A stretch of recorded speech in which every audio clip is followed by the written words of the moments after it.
as in crime. Carol Odero. Hey. Hey. And Sid. AKA Alejandro. Oh, man. You know it, don't forget. Alejandro has grown, eh? It's now part of you. Yeah. Excellent. So, yeah. So, we have some interesting stories again this week, just to go through them and just talk through them and see what makes sense, what doesn't make sense. And, we're journalists, so we have to ask questions. And to start with, actually, I want to ask, hey, how was your CIO 100? Oh, it was great. It was the first time ever I've been at CIO 100. First time? Yes. So I didn't know what to expect, which is great, because I was surprised. The event was amazing, by the way. You should have been there. It was quite interesting, yeah. And I'm actually so glad that a woman won. I had been rooting for a woman the whole year. I was like, a woman has to win this year. And she did. Yeah, yes. Jen did well. Yes, congratulations to Jen. Whatever you are, congratulations. Yeah. Yeah? Mm-hmm. Sid? This was my second time, and I especially loved the topics on AI and IoT, which were in the numerous, and I'm always ready to learn and ready to read on those topics.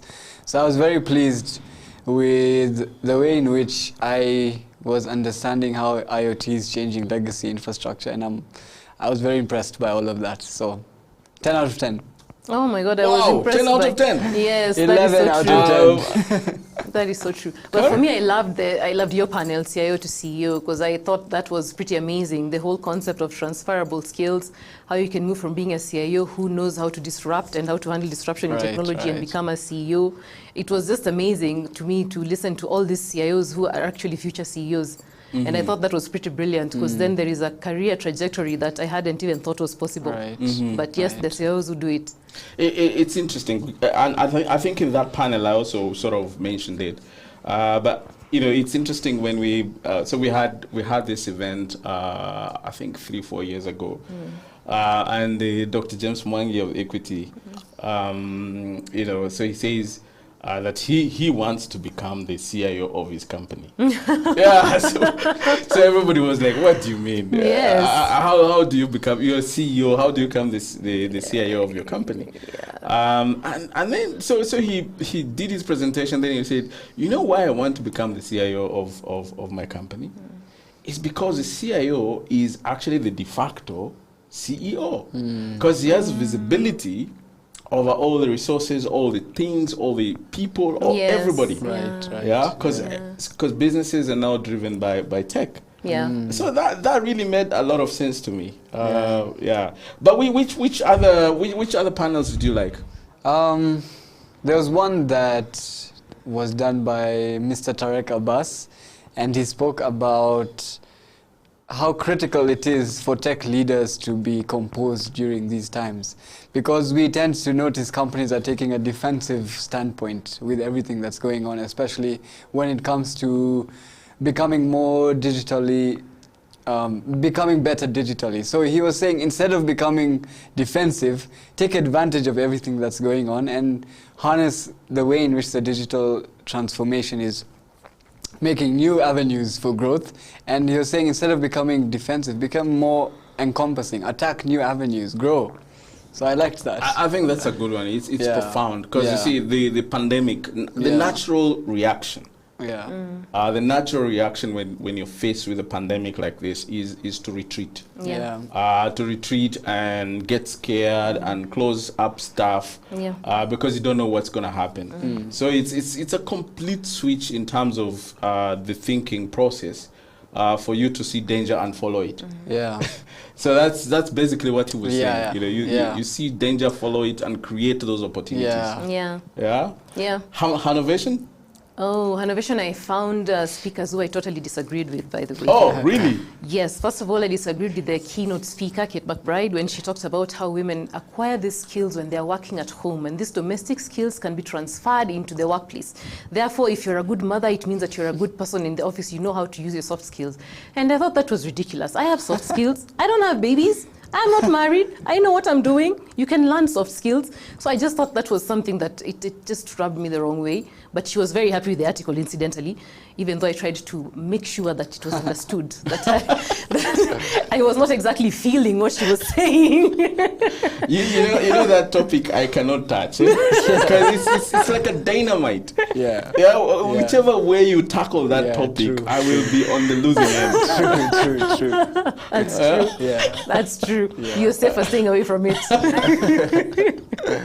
But what else in Hanovation excited you? Did you follow Hanovation? I did actually. Yeah, I did. There was Miss Mary Waseke.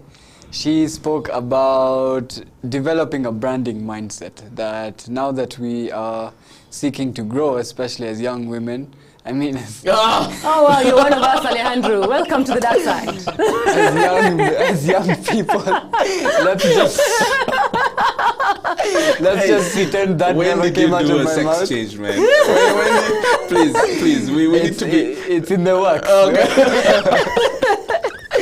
As young men, but women included, that we need to change the mindset to a stagnant, from a stagnant mindset to a mindset of growth, of branding, of in what aspect am I seen if I do this, and how will it change if I do this? So it's like you're incorporating growth into the way in which you're doing your daily operations. Mm-hmm. So, yeah. No, I think Hanovation was cool. Yeah, it was pretty amazing. Yeah, and we had really interesting speakers. But the panels were also very touchy. They're very sensitive. Yes. You know those topics that people don't want to talk about. Yeah. So I think that was awesome. The awards. Other than Jane, who surprised you? I wouldn't say I was surprised, but I was very happy for Bernard Rono when he won. Yeah. Okay. He was ecstatic. Oh my God, you should have seen him on stage. He was thanking God, and he was just so jazzed by the whole thing. But I think that for him, winning the logistics category, because I actually thought he was competing with very formidable people. Yeah. And the fact that he won that category says a lot. Yeah. So yeah, that maybe that is what surprised me. Okay. Yeah. What surprised you? I actually wanted to say the exact same thing. That I really liked, well, it wasn't necessarily a surprise, but I was very happy for Bernard Rono. I think him and the whole Ketepa team deserve it. And I was happy to see the way he was so pleased to be on stage and all beaming and smiles, and it was great to see. You guys didn't see Paul from Sarova? No. He was dancing. Oh, really? I saw the pictures. Yes, he was dancing on stage. Yeah. But I think to me, there's several things that actually surprised me. Of course, Jane surprised me. Mm-hmm. Not surprised in the sense of that she doesn't deserve it, but it was a tough race. Mm-hmm. Yeah, it was a really, really tough race. And if you look at the lineup of the guys and girls who were beaming or who were aiming for the CIO of the Year award, it was not easy. Mm-hmm. And as we do it, because you see now there's those two processes which go hand in hand. So there's an analytical process where you crunch the data. Then there's now the human side of things where people actually vote. So even the voting, everybody actually, like 70% of the CIOs, which is the community, voted for Jane. And that's the second time Standard Chartered is actually winning at the CIO Awards. Yes, yes, it's the second time. That's amazing. Yeah, it's the second time. So I think it was really interesting to see the different companies. But also, I think one other thing that really,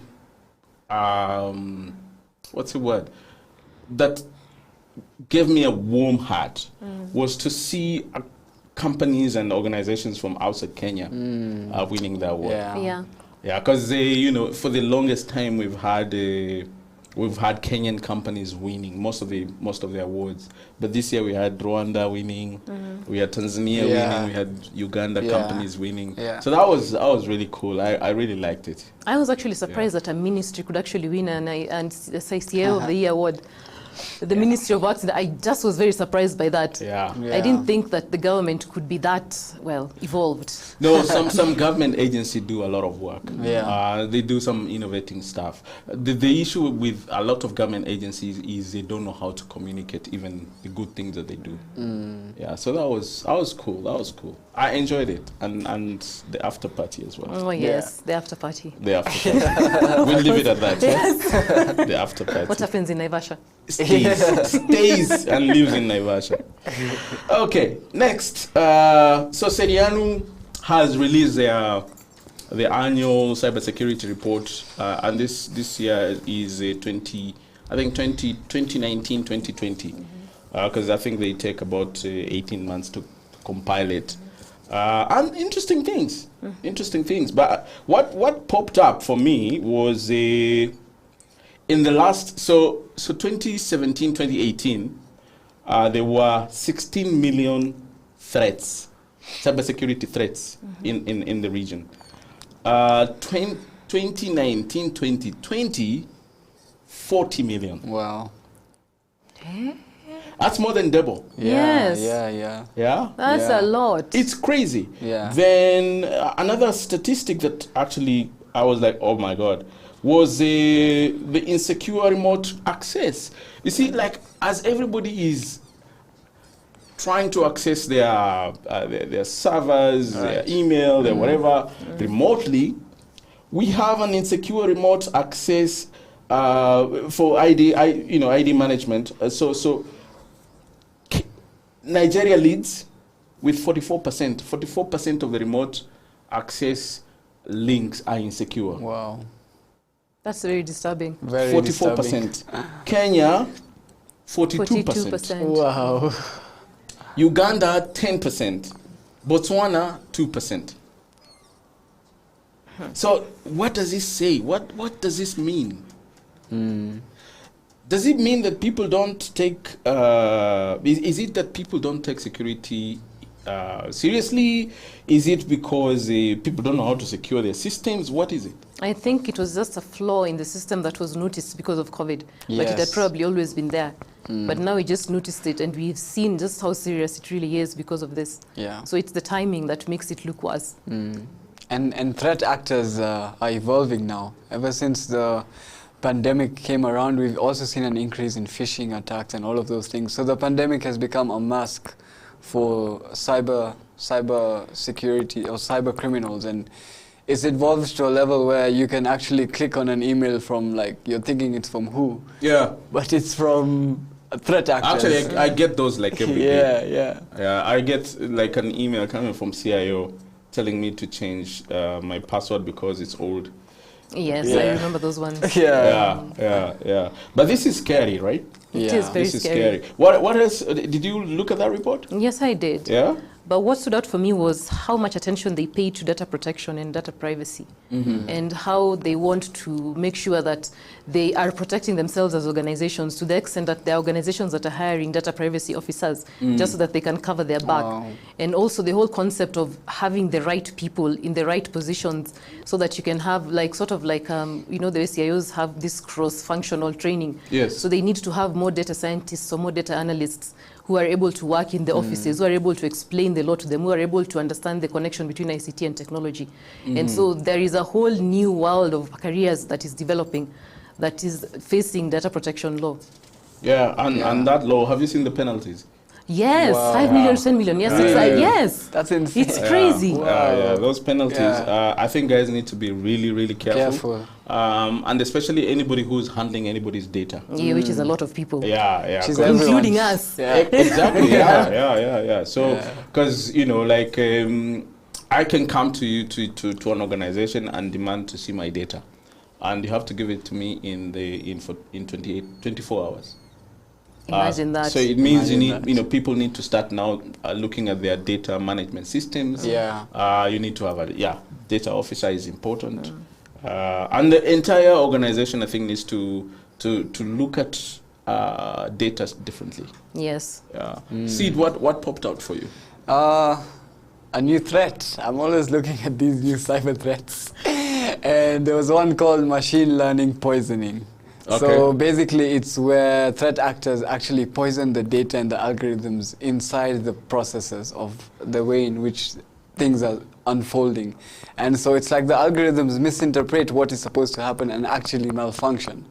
So that tells you that threat actors are no longer on the outside of these things, that they can actually code and program a whole new way of getting inside systems and changing things from inside out, which albeit is extremely very interesting, but it's also very messed up. But look, if you look at the what you call cyber criminals or hackers. Yeah.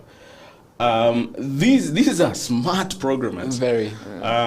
Because you see, taking something that is supposed to be good and turning it into bad is not a mean feat. And you find that they use the same tools that everybody uses, but they use it more creatively. Yes, they're actually creatives. They are creatives, so they use it more creatively and for their own personal use. Sometimes it's destructive to others, but to them, if it's ransom, it's ransom. Yeah, So interesting. But this report is it's really interesting, and I think I want to encourage anybody who is running a business to have a look at it. Incidentally, there was a segment where they're talking about technology and cybersecurity and the academia, where they're saying that a lot of students usually hack to change their grades because their parents are putting them under so much pressure. And these are the same students that they're trying to train at Serianu so that they can understand how cybersecurity works, so that they can know that it's not just supposed to be used for hacking. Wow. Yeah. Oh, they're changing the game, huh? Yeah. Interesting. Makatiani, you're doing a good job. So, continue doing that. I think we take a short break. All right. Yeah, a short break, and we will be right back. So don't go away.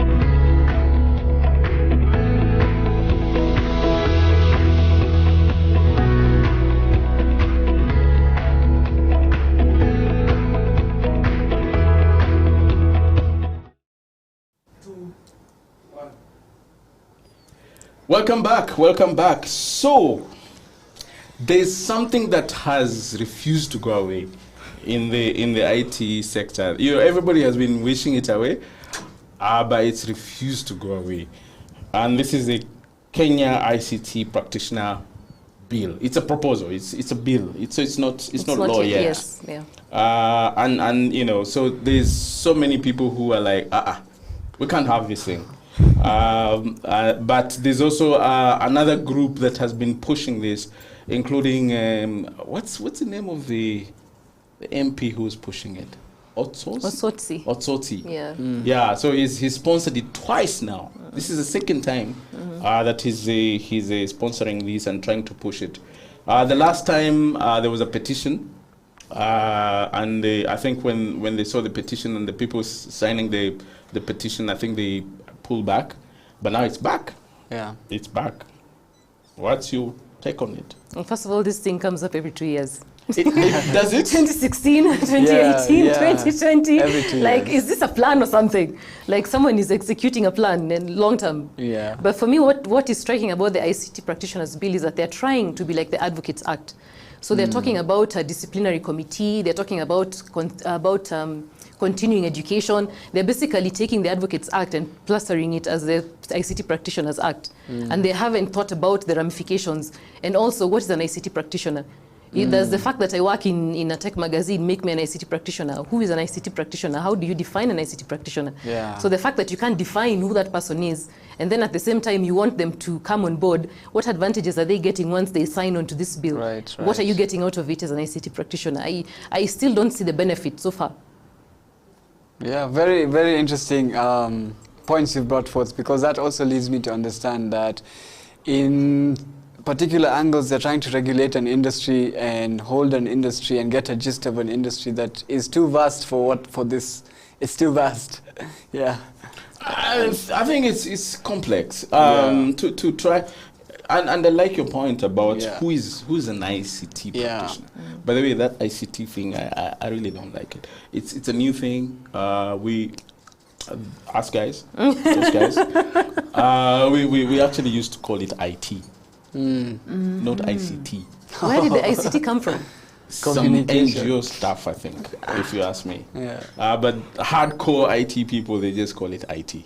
So that already tells you who's drafting the bill. Yeah. But I think a lot of guys are saying this bill is trying to create a gatekeeper into an industry that is ever growing, ever expanding. Yeah. Because if you look at what is captured in IT, like every sector is now affected.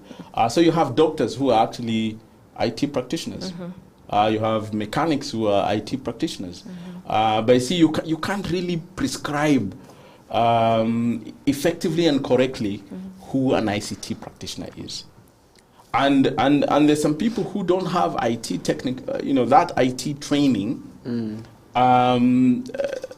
like BSc computer science. Yes. But if you look at their contribution into the sector, it's quite formidable. So are those guys IT practitioners, or are they not? I wonder the same thing. So it's a very disturbing thing. The connotations for where and who an IT practitioner is need to be redefined.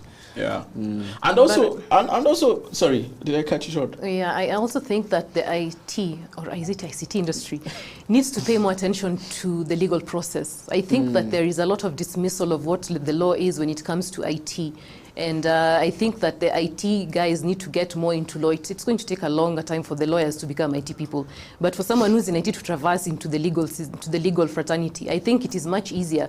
Because even when I was looking at the Cybersecurity Act, it was about 76% of the practitioners or security officers don't know what the law says. For them, having access to the law is just knowing that the bill exists. And that's it. They don't know what it says. They just know that it exists. So they need to do more than just be aware that there's a bill. They need to know what is in it and how to advocate for themselves.